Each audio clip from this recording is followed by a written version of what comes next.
Alkanensi yaadu zilaya dakiya si maleen barbaadu zargaanani faaya dafee kutu ya jaalaleetiya badabaale gennani rooba yoo galaalni guutana kamtaa haduuba dafee kutu sidaamu na deeba.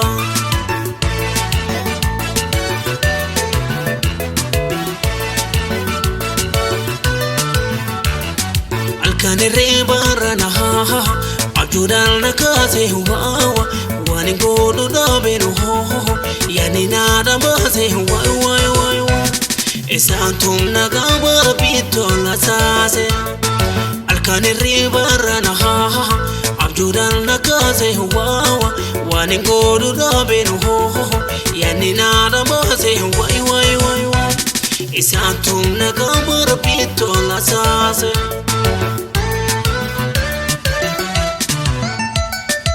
Ye bareda fuleke du tolera ke sike Barbaadu pe mudate sanse feda na banke ye bareda fuleke du tolera ke sike Barbaadu pe mudate sanse feda na banke.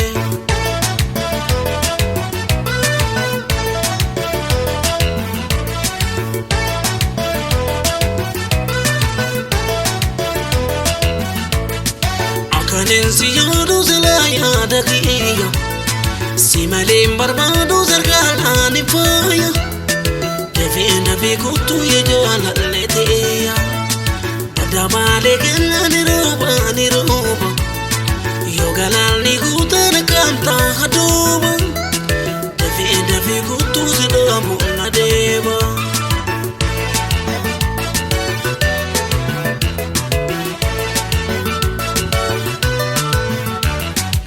Konguyanje dono ho dokana robati huwa simbarbaada de mana ha angobata eti huwa ende de maratu ta ete.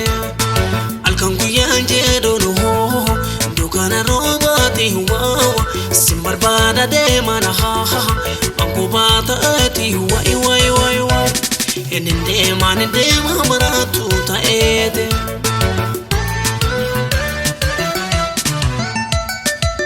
Kana dalte ijane naurante jaalalani harkana kabe kubeti sababa jaalala kete. Kana dalte ijane naurante jaalalani harkana kabe kubeti sababa jaalala kete. Kana dalte ijane naurante jaalalani harkana kabe kubeti sababa jaalala kete. Kana dalte ijane naurante jaalalani harkana kabe kubeti